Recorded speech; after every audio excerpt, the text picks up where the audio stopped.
So hello, welcome to lecture 8.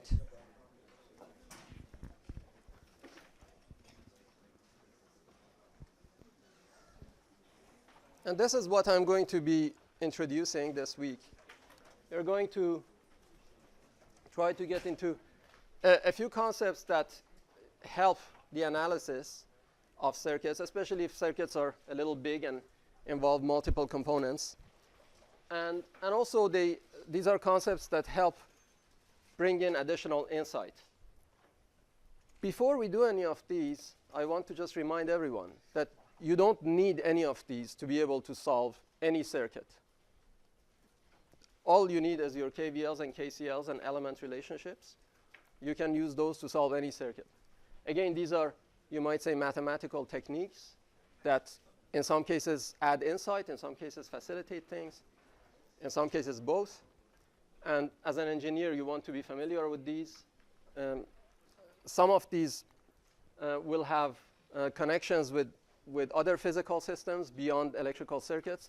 So they are very useful concepts. And we'll start with the general topic of linearity and superposition. And we'll see how far we get this week. This might spill over to next week.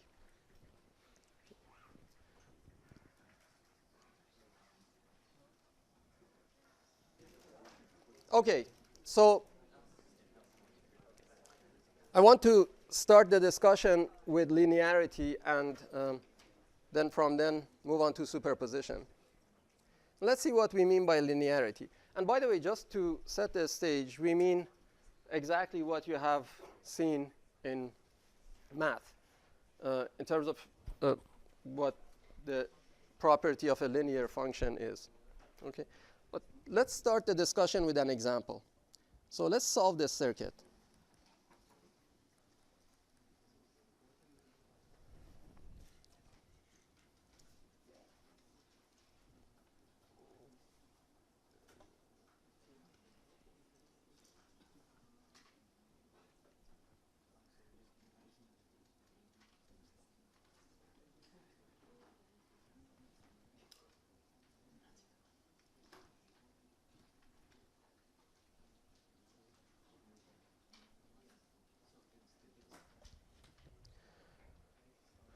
OK?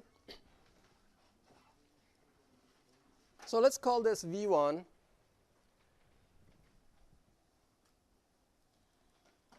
Do this on your own. Find what V1 is by writing your KVLs and KCLs. And if anything, this is just a quick warm-up example of the kind of things we've seen in the past.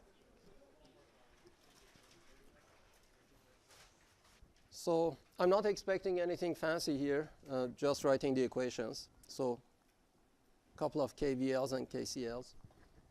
Well, actually, so one KVL here, and let me give this also a name. So this would be I2, and this would be I1. So I have two KVLs, two independent ones anyway. So minus V0 plus V1 plus V2 equals 0. And now here you might say, you can call this, let's say, VSI, the source voltage. And that's simply minus V2 plus VSI equals 0. Unless you are explicitly interested in the voltage across the current source, this KVL would not be of particular use. Okay? And then your KCL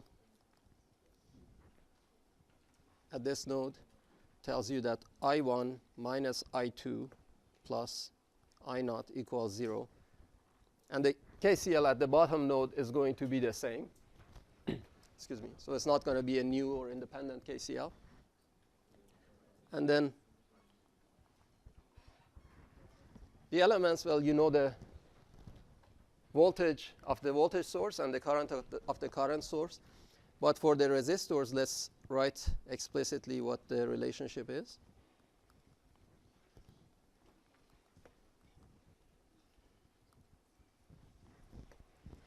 Here also I want to just maybe use this as an opportunity to remind you guys of this issue that I get asked about frequently. So let's say if I had, for whatever reason, if I felt like choosing the reverse direction for current I2 here, but kept the direction of voltage V2 the same as this, then my second my second resistor would have a minus sign here in its Ohm's law.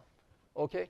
But then, of course, my KCL would also change because I would have I1 plus I2 plus I0 equals 0. So things would work out. The physics of the problem would not change. And the value of the I2 that you would get out of that would be the negative of the I2 that you will get out of this choice. Okay, so again, the physics of the problem won't change. But anyway, so that was just a reminder. Okay, so let's solve these equations. And like I said, unless you're interested in the voltage of the current source, the second KVL is not of a particular use. So you have the first KVL that has two voltages, the second, the first KCL that has two currents that are unknown, and then two equations here that relate the voltages and currents. And so let's see. If I'm interested in V1, maybe I'll try to arrange things in the form of the voltages as soon as I can. So my KVL is just giving me V1 plus V2 equal V0. And then replacing my elements, the Ohm's law, into the KCL gives me, so KCL and elements give me V1 by R1 minus V2 by R2 equal minus I0. Okay? So if I want V1, maybe the easiest is to multiply both sides of the top equation by 1 over R2 and add things up, right? So V1 by R2 plus V2 by R2 equals V0 by R2. And this, I just have it the way it is.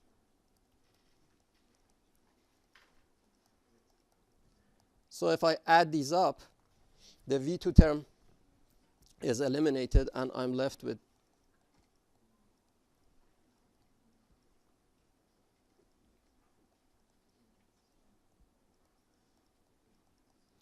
so from there I can get V1.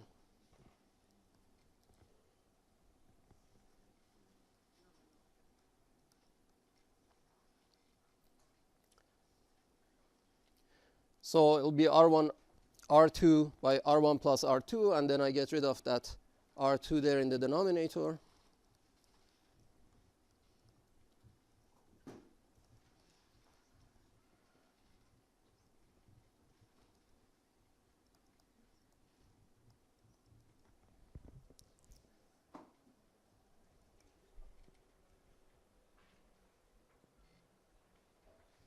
So this is the result I got. Now you might say this is a very simple problem, almost trivial. I intentionally did it parametrically so that we could make a few observations more readily. I want you guys to pay attention to the dependence of V1 on V0. So it's some constant here that comes from the parameters of the circuit, R1 divided by R1 plus R2, multiplied by V0, whatever that V0 is. If it's 5 volts, 10 volts, 18 volts, doesn't matter. Same constant multiplied by that. You have that, and then you have a second term. In this case, it happens to be minus some constant again, multiplying the current source, I0. Again, if I0 was 1 amp or minus 8 amps, you would have the same relationship. If you look at, now consider for a moment only the dependence on V0. Forget about I0. What kind of relationship is that? If you have a voltage, in this case, this is our answer, right? This is the output, if you want. That is proportional simply to that excitation, that source, V0, with a constant of proportionality. It's not V0 squared. It's not the square root of V0. It's just a proportionality with V0. How do we call a relationship like that? A linear relationship. That means, excuse me. So let's say if I had V naught equal 5 volts, I would get a certain V1 from that first term, right? If I double V naught, that term would simply double. If I tripled it, it would simply triple. If that voltage V naught, if I had two voltage sources next to each other, V naught 1 and V naught 2, in series with each other, how would you expect the answer to change here if you did all the same things?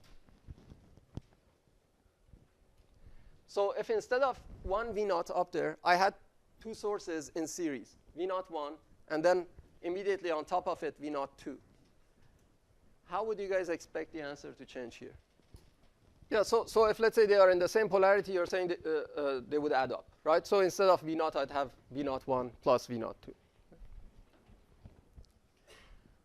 So these are basically the properties of a linear function that you're seeing. You have the scaling property, and you have the additivity. Okay? So that's the first term that has V naught in it.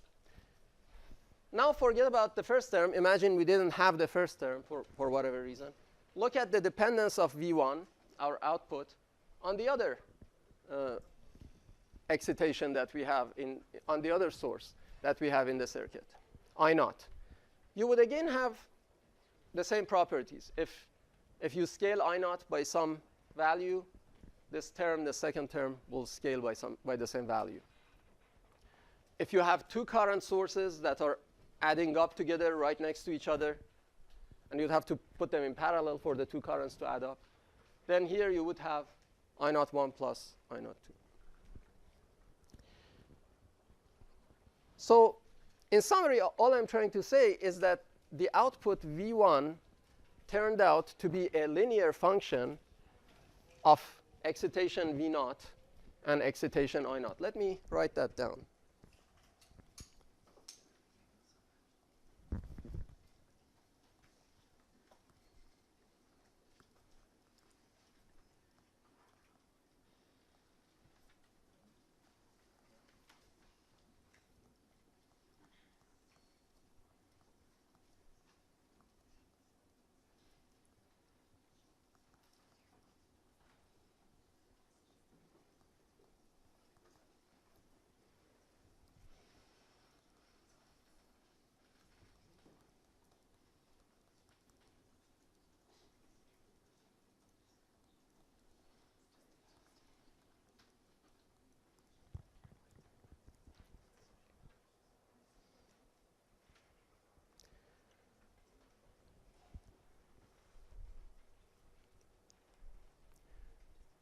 Now, what is the reason that this happened, that the output became a linear function of V naught and I naught?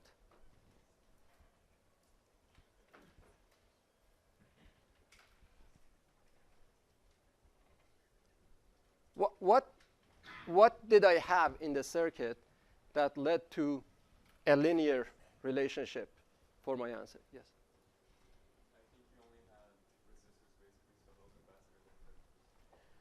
So I had resistors only, and maybe let's leave the capacitors and inductors for later at this point. But I had resistors, which is a good observation. And the relationships describing resistors were linear, right? Very good. So I have that. What else was linear relationships? Well, the circuit laws, right? The voltages and currents, KVL and KCL, those are linear relationships, right? I didn't have, in my KVL, I didn't have the square root of the voltages adding up. Or, similarly in the KCL. It was all simple first order. It's because all those equations were linear, so the resulting system of equations was a linear system that led to a linear answer at the end. This is all really just algebra.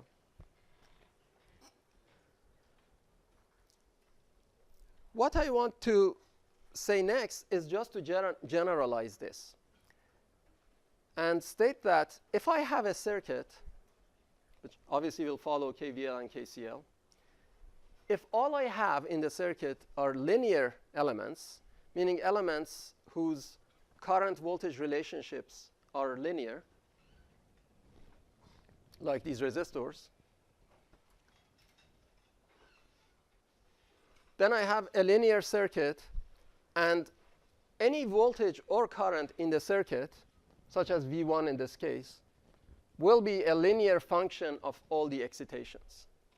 So let me write that down.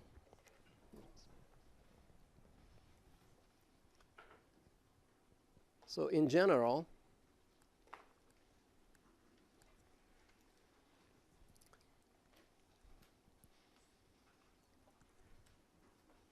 in a circuit,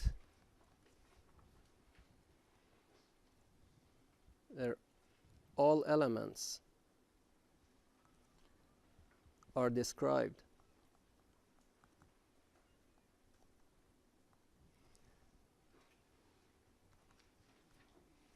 by linear relationships.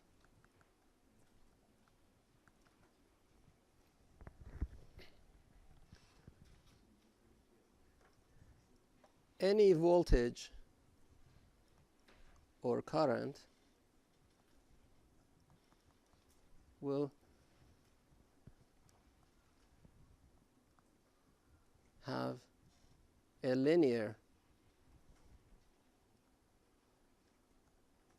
dependence on all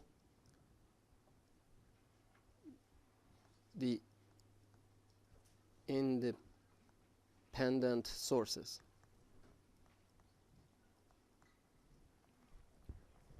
By that I mean this. So consider a general circuit with many elements. So consider a circuit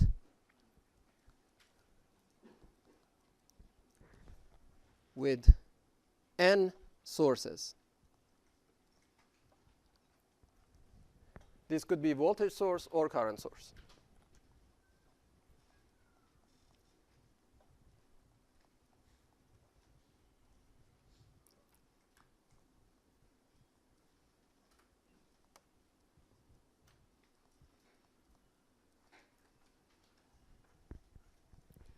So call them S1, S2 until Sn.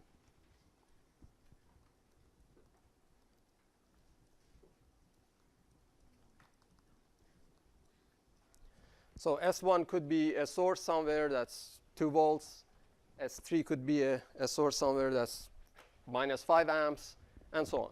They can be either a voltage source, each of these, or a current source. Then any unknown in the circuit, or any variable in the circuit, the voltage or current, if the circuit is linear,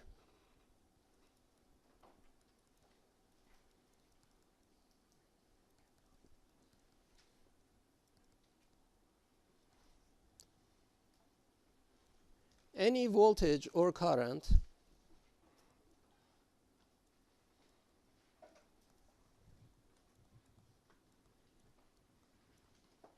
would have, or would look like this.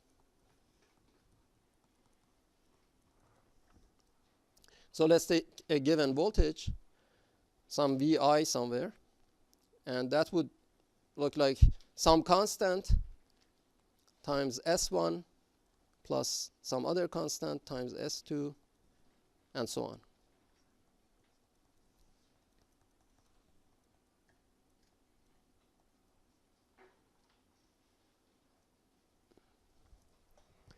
And you might say, if I'm talking about Vi, let's add an index I here.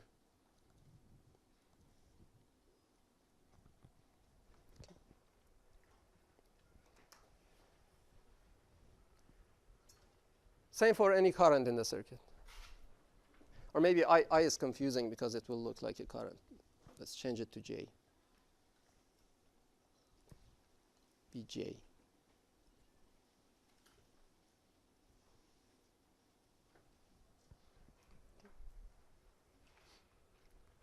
This is exactly a generalization of that example up there. You have two sources. So S1 is V naught. S2 is I naught. And these coefficients A are basically what you get from the circuit parameters. So in the above example,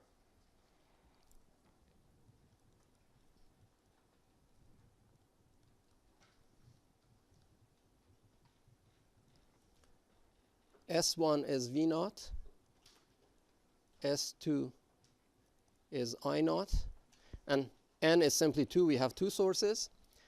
And for V1, we saw V1, and so the coefficient A11 is simply that, R1 over the sum of the two.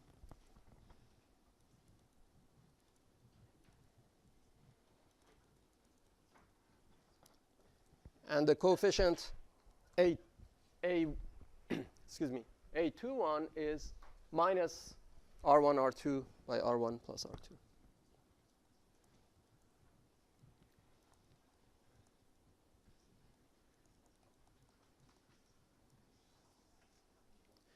And V1 is simply A11 S1 plus A21 S2.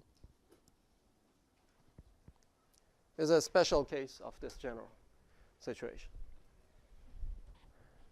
Okay.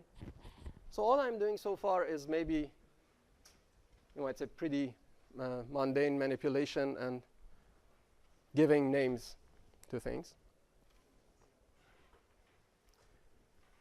So in general, A11 or the coefficients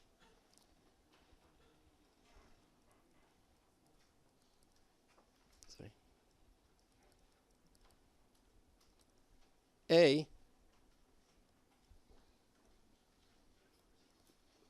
depend on the circuit parameters.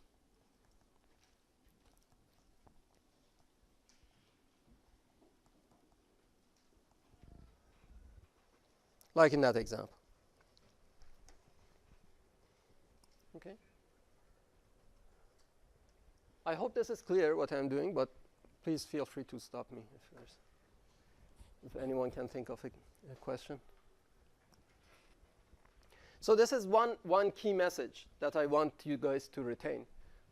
If I have a linear circuit with a bunch of stimuli or excitations, sources, S1 till Sn, and keep in mind, I'm talking about independent sources, right? A dependent source is not really a source. It's a function of something else somewhere. That's why I've said independent sources. Let me underline that. Okay, independent sources. If I have n independent sources, for a linear circuit, any voltage or current somewhere in the circuit will be can be written like this,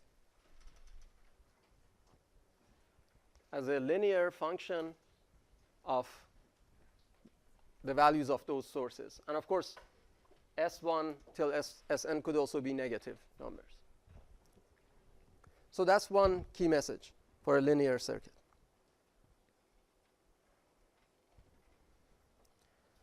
And we saw an example of it, and then we generalized it. And I hope you can kind of imagine how this could be generalized. Because if I had a third source somewhere, again, I would add maybe some other KVL, KCL, and element relationships if I had even more resistors and so on. And in fact, even if I had some dependent sources that involved linear functions, again, I would still end up with a system of linear equations. I'd have more of them. It might be a system of 20 equations or 500 equations, but they would still be linear. And if you solve them, you would end up with a linear relationship, something like this, for anything in the circuit. In this case, we solved for V1. You could have solved for I1. I1 is simply V1 divided by R1, and you will see that, again, a linear relationship holds. could have solved for V2. And you see that V2 is simply V0 minus V1. So again, you will see that you have a linear relationship here. The coefficients, of course, change for each of those, and that's fine. But that's what I've said here, that you can generalize that concept and have this question, and have this kind of dependence. Okay. So now I want to do another exercise. This is the property of linearity and linear circuits. So let me underline this linear. So this is, you might say, a linear circuit.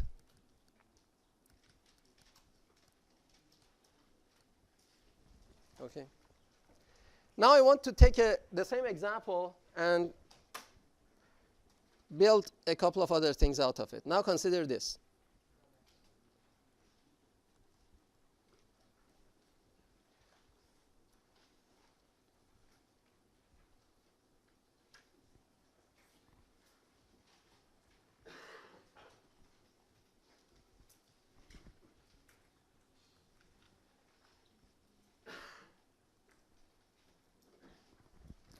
Can you find V1 here? Just solve it. You have one simple KVL. Excuse me. One simple KVL. So if we call this I1,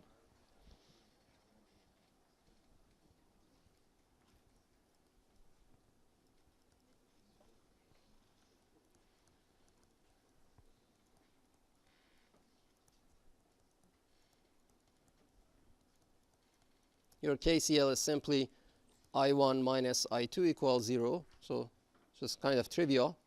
Very often we might just not write this explicitly and choose one current. Okay, so if I replace, and then you have the elements, I won't repeat that.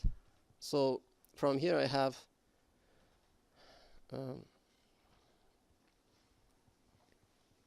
R1 I1 plus R2 I2, which is also equal to I1, so I'll replace that, equals V0.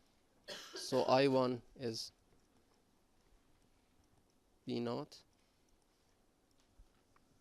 and so V1 is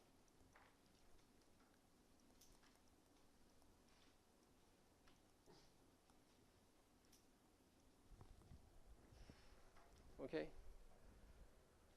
Some of you might have been able to write this down immediately by using this voltage division.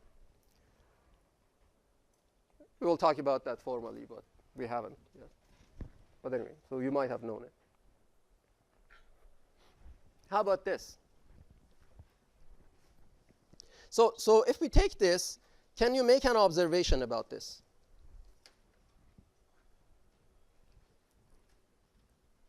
Well, first of all, it's a linear relationship, which is good, because it's a simple linear circuit, and it's good that the answer is a linear relationship. Anything else that you can observe?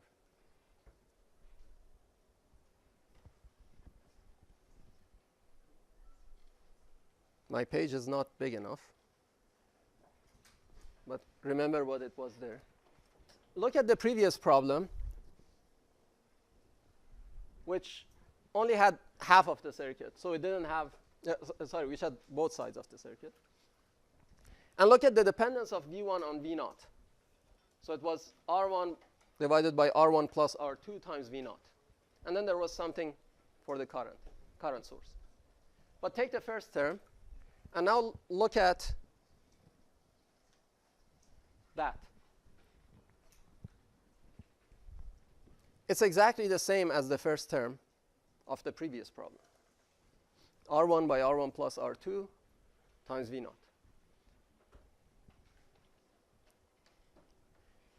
So if I take the previous problem and set I0 to 0 for a moment to get rid of the second term, I have the answer for this. Right? So now I want you to solve another problem.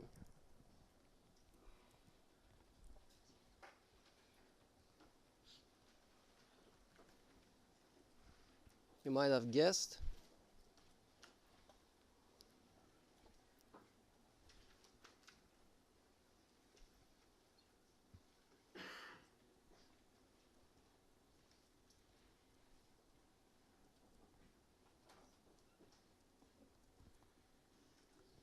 What is V1 in this case? Just solve it.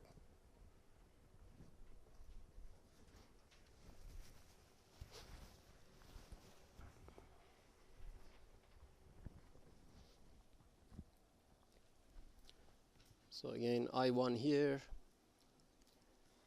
V2, I2, KCL.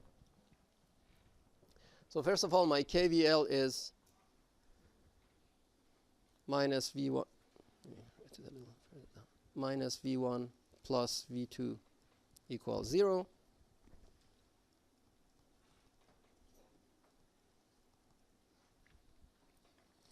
My KCL is I1 minus I2 plus I0 equals 0. And I have the same element relationships as before. I won't repeat them. Okay. So again, let's put things in and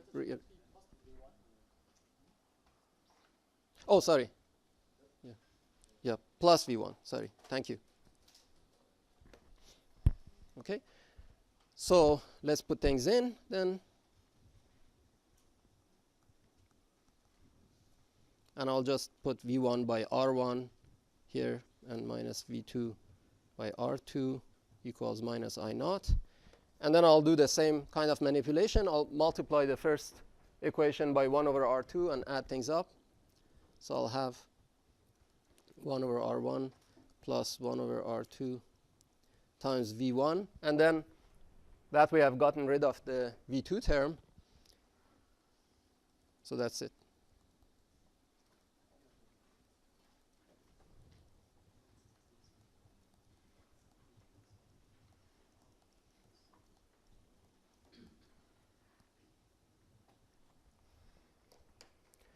What do we observe about this term or this answer? The second part of the previous answer. This wasn't a coincidence. This is what you just saw was the concept of superposition at work.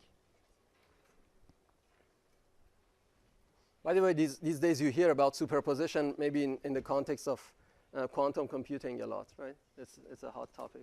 People talk about superposition all the time.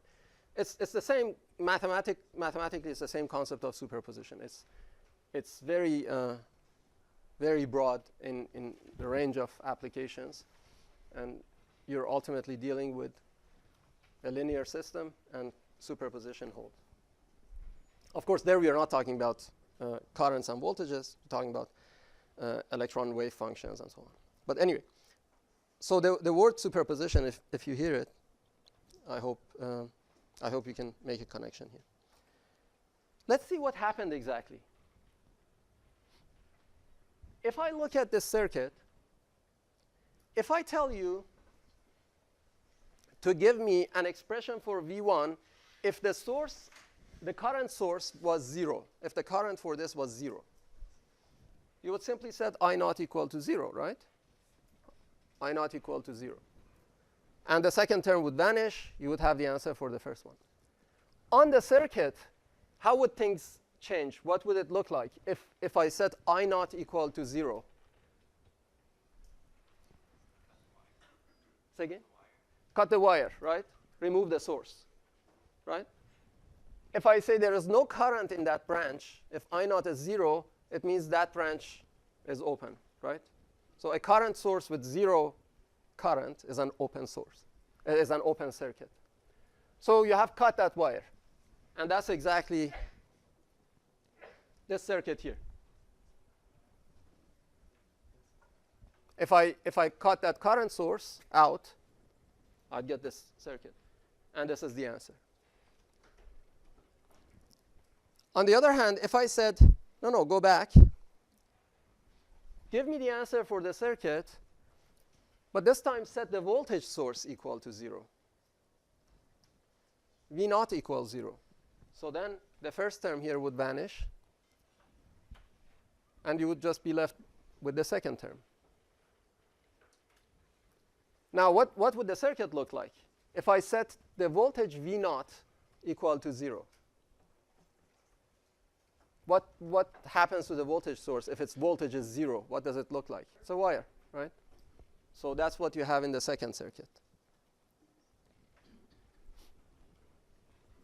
And this is your answer.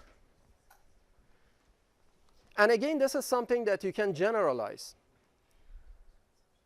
What we saw here was that the answer to the circuit that had both the voltage source and the current source was the sum of the answers to two smaller circuits.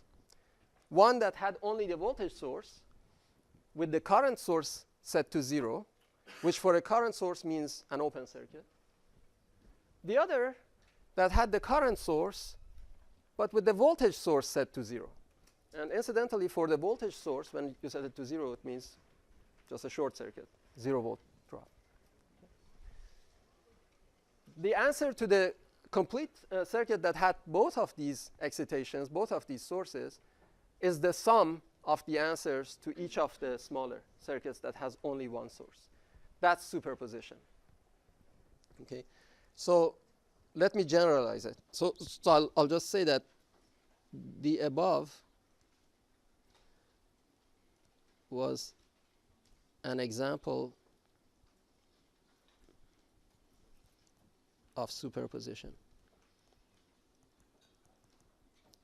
So let me write this down or point out the first term. Let's give this equation a name. So this is equation star. So this is the first term in star. So it's basically the same as star if I naught is 0. And this is the second term in star. So it's star when V naught was 0.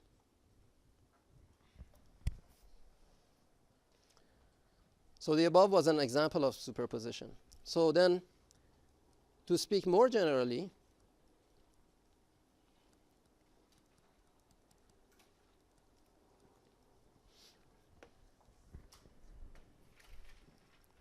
in a linear circuit with many independent excitations, many independent sources, any voltage or current anywhere in the circuit, if you want to calculate it, what you can do is to calculate it by keeping one source at a time, one independent source at a time, setting all the other sources to 0, and then doing this for all the sources, and then adding everything up. So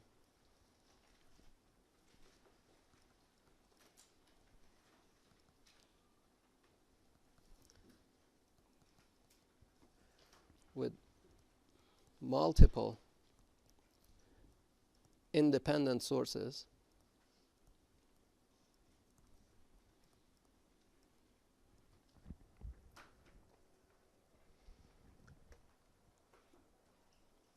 and again, emphasis on independent, and we'll see this in examples.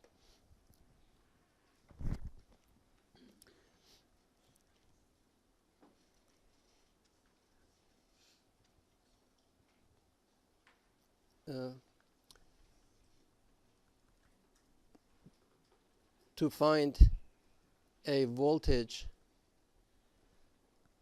or current,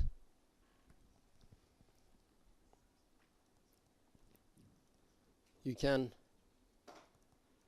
find it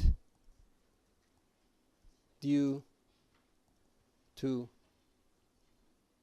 one, or due to each independent source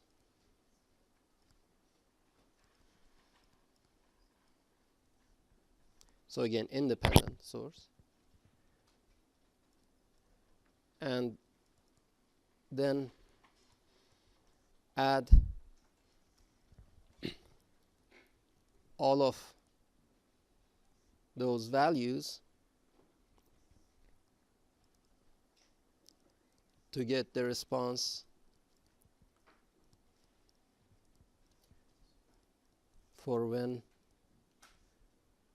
all the sources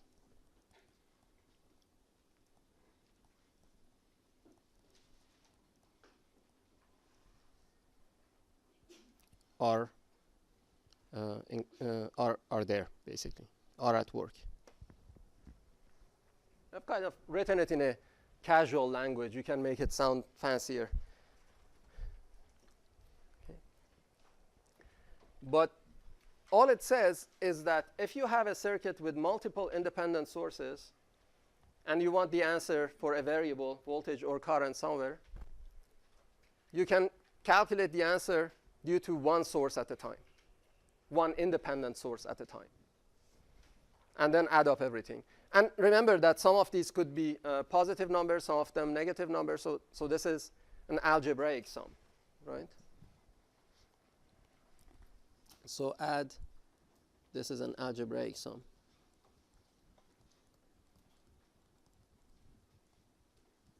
Could have plus and minus.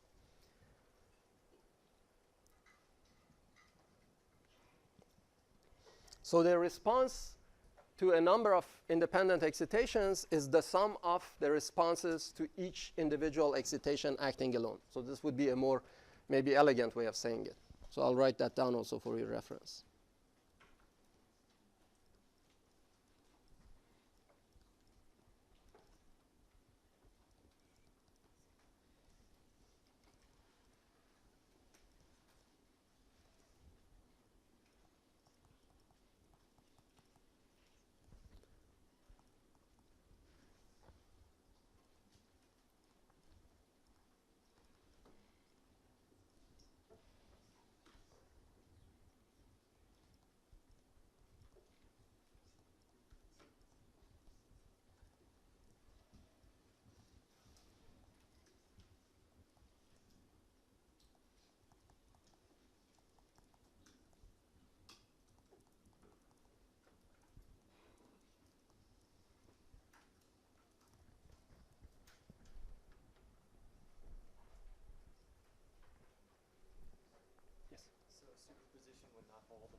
So the question is if superposition would hold if there is a capacitor or inductor.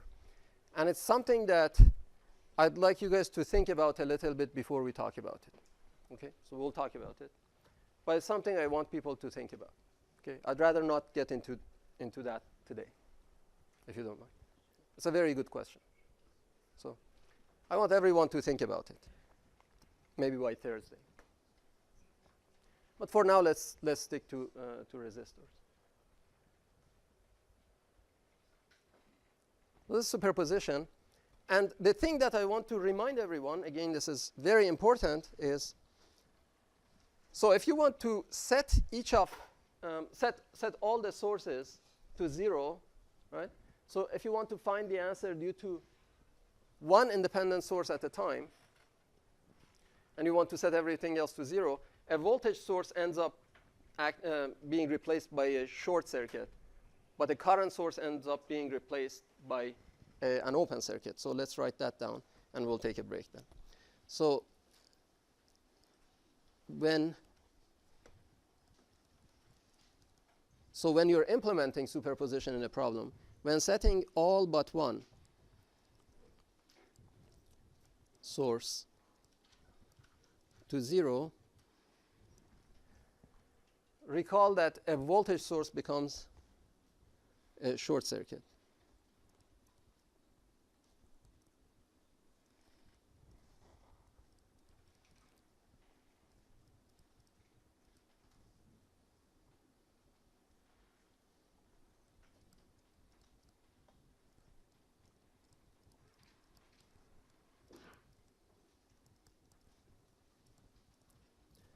when set to 0.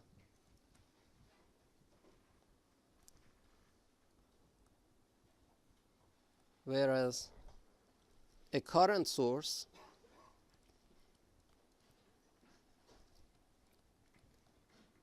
becomes an open circuit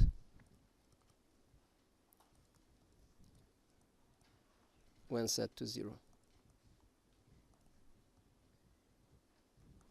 Okay, this is very important, because in practice it's not uncommon to make this mistake of replacing everything by a short circuit or everything by an open circuit. You're setting V naught equal to 0, which means that source becomes a short circuit. If you're setting I naught equal to 0, it means the current in that branch is 0, so it's an open circuit. So this is something very important to remember. So I think it's a good time to take a break. Here is an example that I just drew.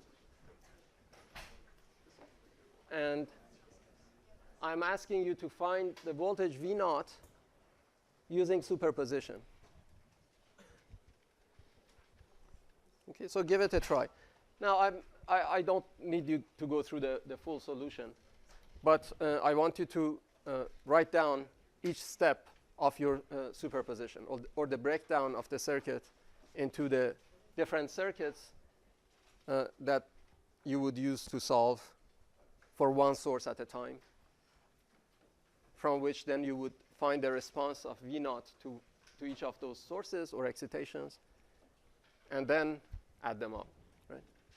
But I just want those circuits. The solution to them would be just a standard KVL, KCL problem. I want to apply superposition, which means really, again, remember that it's all the independent sources that do something. The dependent sources are not really a source, in that, you see, if something is just a multiple of another voltage in the circuit, but if there is no independent source to provide a non-zero voltage, this thing will not do much. So anyway, we'll see that in examples again. But let's see how many independent sources I have here. I have an independent voltage source. And this is really geometrical, because everything with a circle is an independent source, right? Everything with a diamond shape is a dependent source. That's just the way you represent these elements. And by the way, a battery, which is two parallel lines with one shorter than the other, is exactly equivalent to this circle, right, with a plus and minus. So that's also, of course, a battery is an independent source. So here I have a voltage source that's independent, a current source here that's independent, 1 amp going up, and another current source that's independent going down, minus 1 amp. So I have 3 independent sources, and then I have 2 dependent sources. So I have 3 independent sources, which means I have to solve the circuit 3 times, 1 for each.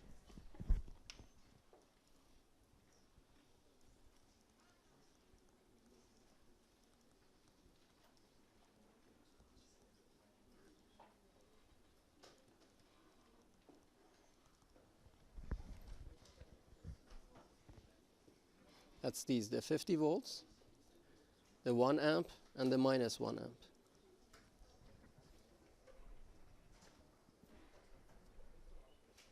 So then I have 3 circuits to solve.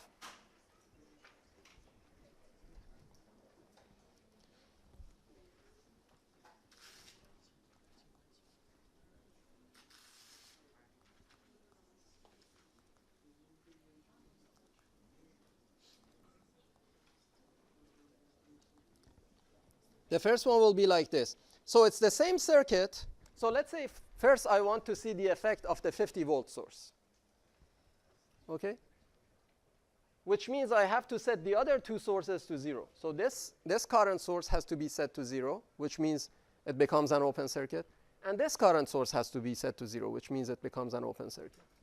So all I have to do is to cut these 2 out and draw the circuit with the 50 volt source. So I won't put all the numbers, and I'll draw it smaller here so that I can fit everything. hopefully in one row. So I have this, this, this,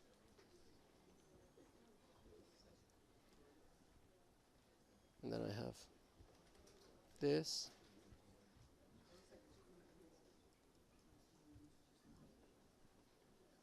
this,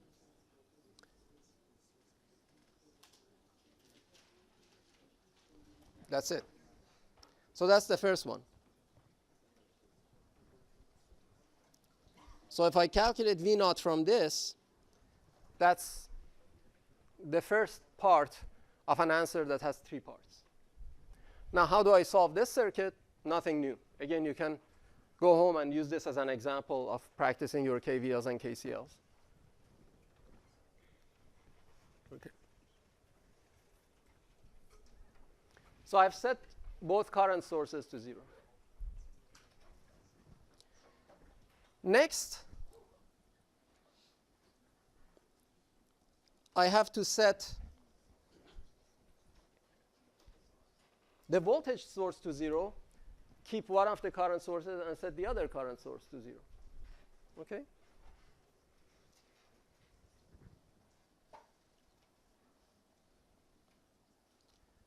So I will set the voltage source to 0, which means it's replaced by a short circuit.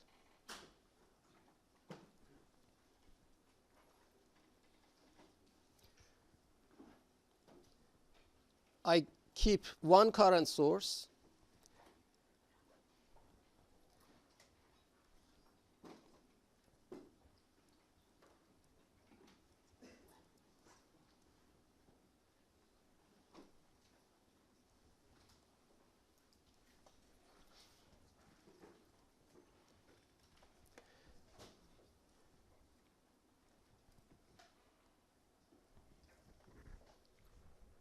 So you see the voltage source I set to 0, which became a short circuit.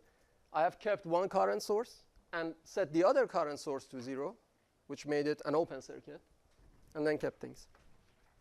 And what I get from there, I called it V naught 2. So the first one I called it V naught 1. This one I called it V naught 2. And finally, I have to take care of the third source, which is again another current source. So again, my voltage source is set to 0.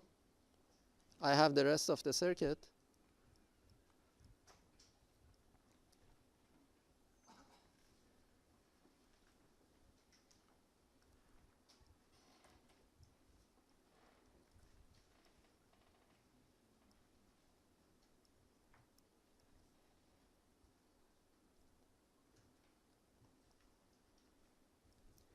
And call this V naught 3. Maybe I'll just include the value of the sources so that we know what they are. So there's 1 amp, and this is the minus 1 amp. I didn't put the value of the resistors and dependent sources. You have them in the big circuit. I didn't want this to look too crowded. This is it. So all you have to do, make this nice.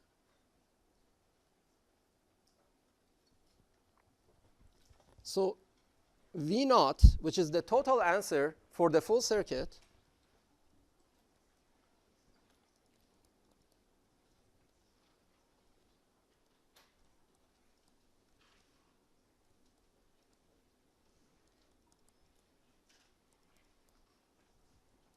is going to be simply V naught 1 plus V naught 2 plus V naught 3. This is the mathematical expression of that sentence I wrote before about what superposition means. Yes.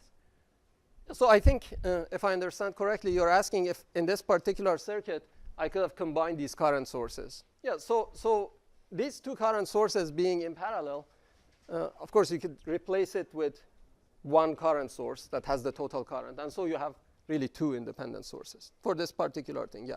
I wanted to have a little more variety. That's why I separated into two current sources. So you're saying you want to have circuits that have one voltage source and one current source? Yeah. So to keep two independent sources. Yeah. I mean, So the question is, can I maybe break it down rather than into 3 problems? Can I break it down into 2 problems? And you can, but you could also have solved the full problem to begin with, right? So the point here is that we want to break it down to the simplest problems. And that's why I did this. Now, of course, again, you might say for this particular example, you know, I did this so that I can also use this as an opportunity to remind you of something else. So this current source, the right-hand current source is going down, and it has -1 amp, right? That's completely equivalent to a current source pointing upward with +1 amp, okay? So in this case, you really have 2 current sources sitting next to each other, both going to the same node on both sides. So you could have just replaced this whole thing with a 2 amp current source. I just wanted to make it a little more elaborate, that's all, and have 3 sources. But yeah, so if I did that, then I would still have two different sources, one voltage source, 1 current source, and I could do superposition that way. Okay.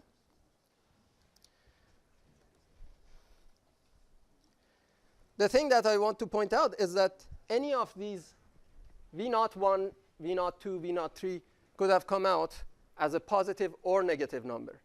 And it's important to keep those signs, right? So when you add them, this is again an algebraic sum. So if some of them are negative, those negative signs should be kept inside these. Okay. The other thing to really emphasize again is that, as you see, I have done nothing with the dependent sources. I have 2 dependent sources. I have not set them to 0. That's a big no-no. They are not real excitations of the circuit. They are just functional dependencies of some current on some other voltage or a voltage on something else, and so on.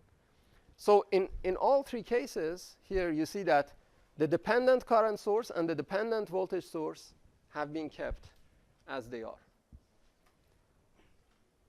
They don't disappear. You don't set them to 0. Okay. So you have to, now of course, you still have to solve each of these circuits. Now this could simplify things if you have a big circuit. After all, it's easier maybe to solve for 1 source than for multiple sources. And you see that some things get replaced by an open circuit or a short circuit. That simplifies the circuit a little bit. But more than that, it also maybe provides some additional insight, because you can see the effect of each of those sources. So once you write it like this, then if I came in and I said, well, now I want to change this 50 volts to 45 volts, you could immediately recalculate V01, because it has a linear dependence on that source. And so that V01 would get scaled correspondingly without touching your V02 or V03, and recalculate the total V0. So you see the effect of each of these excitations separately.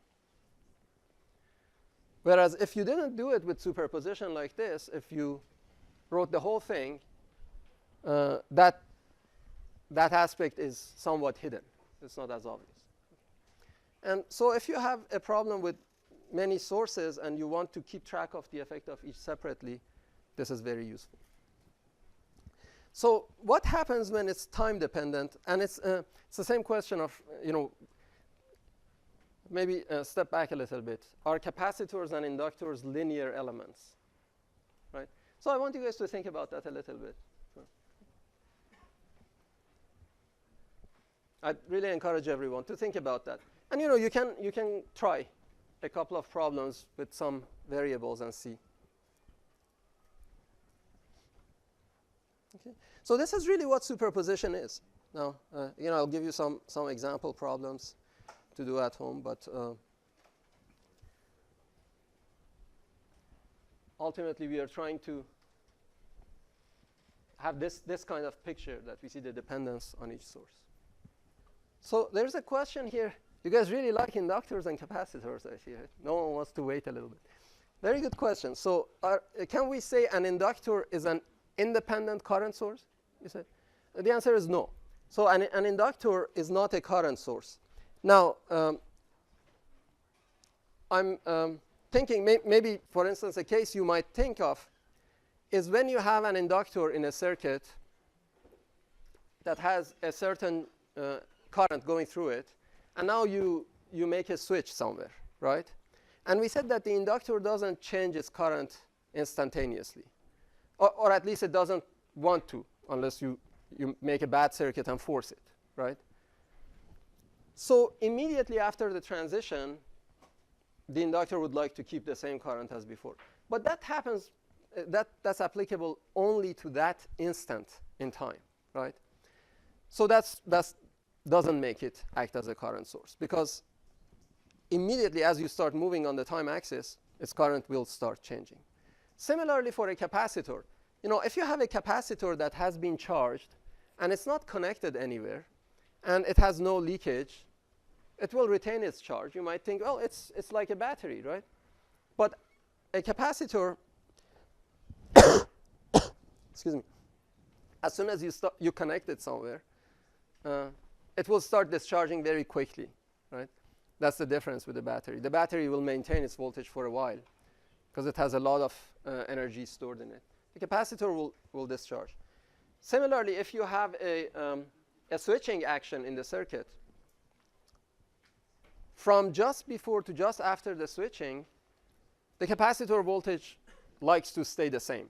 It doesn't like a sudden change in the voltage unless you really force it otherwise.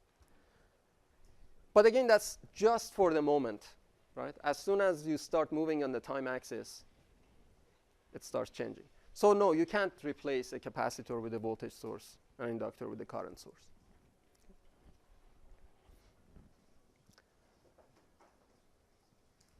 Anything else?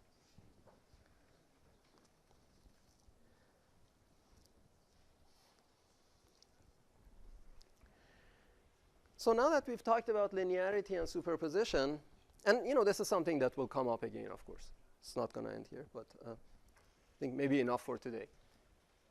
I want to start the discussion on the general concept of equivalence and equivalent circuits.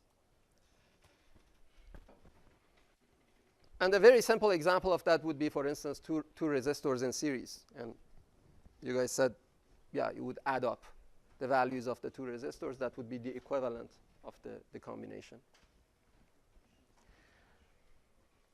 But the concept of equivalent circuit is a little broader. It's not just for circuits that have only resistors. You could also have sources. So I want to start the discussion on this general concept of how we take a circuit and, depending on a need and application, replace it with an equivalent circuit that's much simpler, but still does what we need for us. Okay? So that's the discussion on equivalent circuits.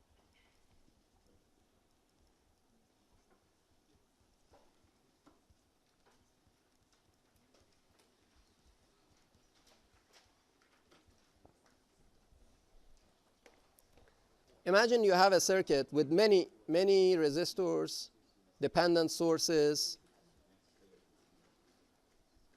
and independent sources,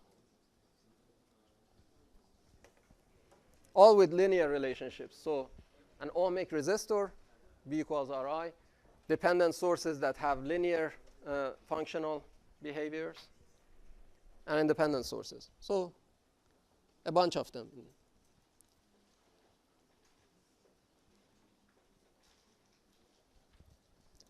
And you put it in a box. And you're looking from outside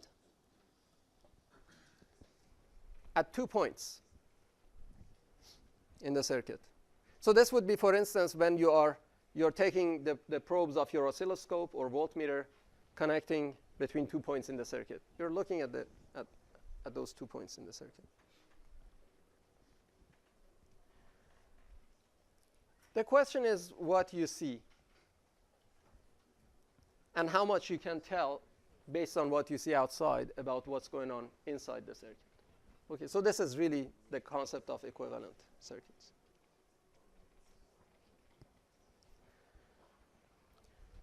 So before doing that, I want to look at some simple examples.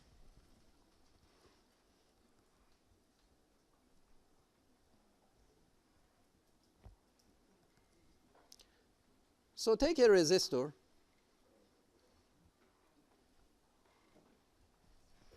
R. And imagine I put this in a box. You'll draw it with a dashed line.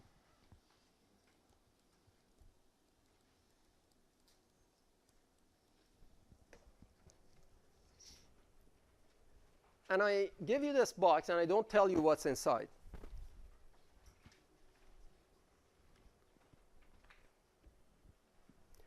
But I give you a bunch of lab tools. For instance, a voltage source or current source, if you want, ammeter, ohm meter. So you start playing with this. You start connecting something to the two ends to see what kind of response you get. For instance, if I did this experiment,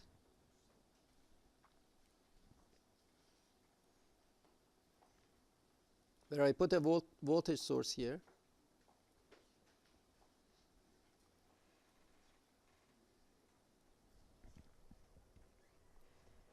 and I simply measured this current. Okay. Now, the way I would measure this would be using an ammeter. So let me maybe draw an ammeter here.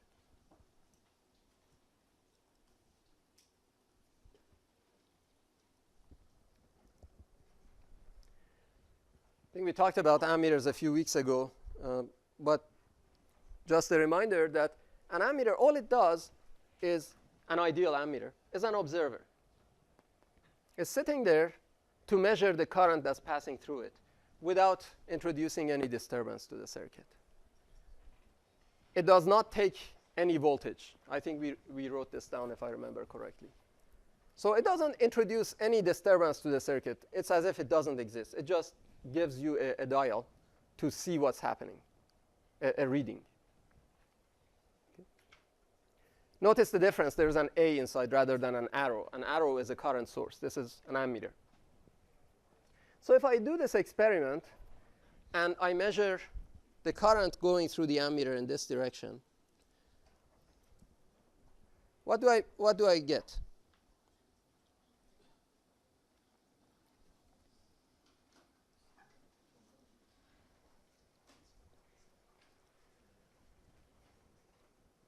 So for instance, if I plot, let's say this, or let's call this V. I don't want it to be necessarily something fixed, as a function of that current. So if I apply, let's say, 1 volt, I measure some current. That's that 1 volt divided by R. If I apply 2 volts, I'll get twice that current, and so on. So I get a bunch of points like this. So I get a point here, maybe a point here, a point here, a point here. These points, I hope you agree with me, will follow a straight line, the slope of which is what? The resistance, right? And in fact, it goes to the negative side as well, because if I apply the negative voltage, I would measure a negative current.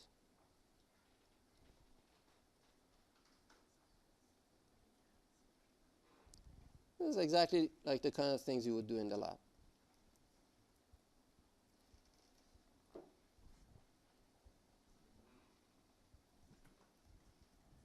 So imagine you do this experiment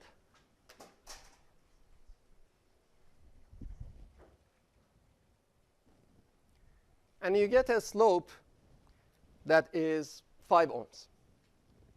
Okay, so you measure, if you had 1 amp here, it was from a 5 volt voltage. If you had 2 amps, it was a 10 volt, and so on. So you say the ratio of those, the slope of the curve is 5 ohms. And then I ask you what's inside the box. What will your answer be? Physically, what's inside the box?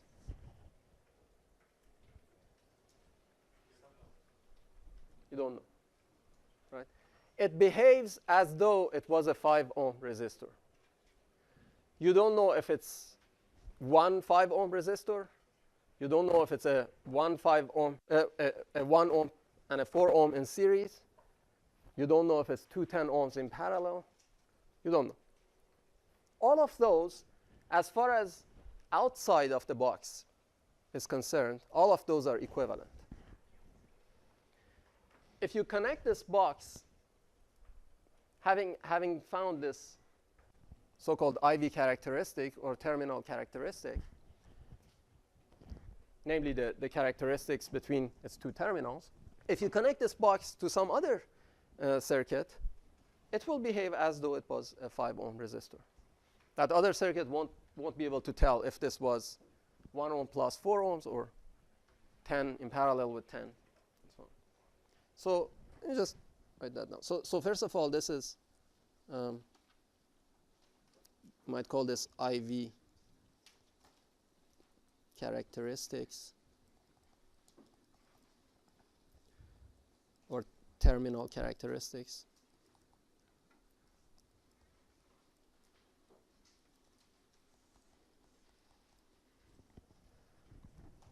This is the characteristics of this box. It characterizes the box. Okay. So from outside the box,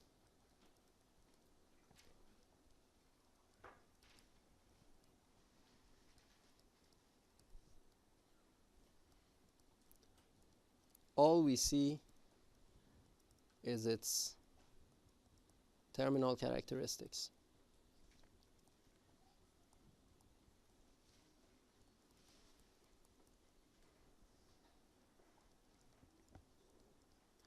Without actually knowing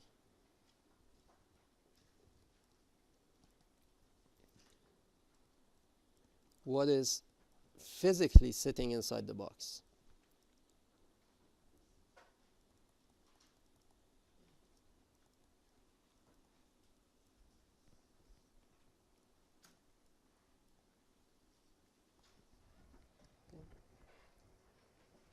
In other words, we are just seeing an equivalent circuit of the box. And I think most of us are perhaps conditioned to think of the simplest thing that comes to mind. So if I give you a plot like this, your first inclination will not be to say, I think this is two 10 ohm resistors in parallel. I think you will say, oh, it looks like a 5 ohm resistor, right? That's how we think about it. But it doesn't have to be that.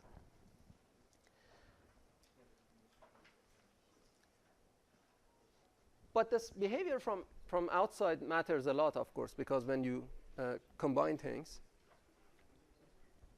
with other circuits, you can use these terminal characteristics. So now I want to maybe augment this example a little bit.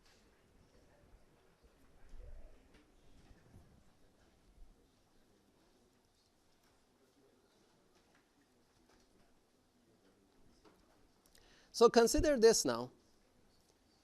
I have let me draw it a little bigger. This.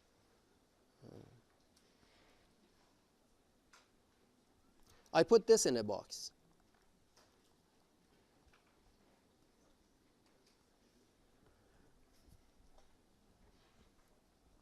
And let me stick with the same direction as the previous. Okay. So I put this in a box. I have V0 here. So that's an actual source, V0, let's say 3 volts. And the resistance R would be 5 ohms, for instance. So my question is for you to plot the terminal characteristics for this. So if I take this, I put an ammeter here, to measure this current, and a voltage source here to apply a voltage. Could you guys draw the IV characteristics for this box? So if you do this experiment in the lab, you have a voltage source that you can vary, and for each value of voltage, you measure the current, and then you plot V versus I on a graph like I had above. What do you see? By the way, all you have to do is to do the experiment, but in this case on paper. So if you do this, let's look at a couple of points.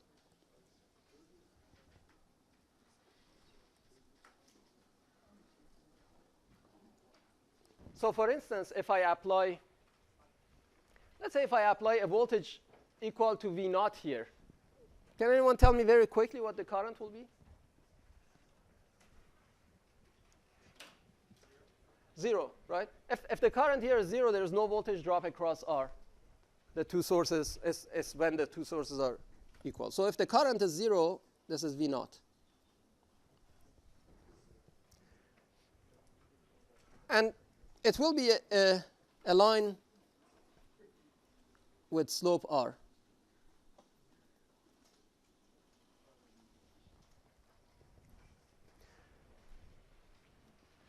For instance, you can look at what value of current would make the voltage 0. So if you put 0 volts here, what will this current be? And you will see immediately that it will be what? Minus V naught over R. So anyway, you can go try this at home for a few different points and convince yourself that this is the terminal characteristics of that box when looked at from outside. What I want to leave you with today is that what you have in this box is what you call the Thévenin equivalent of a circuit. Okay? Now, I could have a circuit that has many more resistors, many voltage sources, and many current sources, independent ones, and many dependent sources, as long as they have linear behavior. If I take any 2 points of that circuit and pull them out of a box, I can get a linear or a straight line characteristic like this, but shifted. And from the outside, it will look to me like I have something like this. And this is called the Thévenin equivalent of a circuit. I can also represent a circuit with its Norton equivalent, which is, instead of having a voltage source in series with a resistor, a current source in parallel with a resistor. Now we will talk about these in great detail next time. Okay, I just wanted to give you a preview.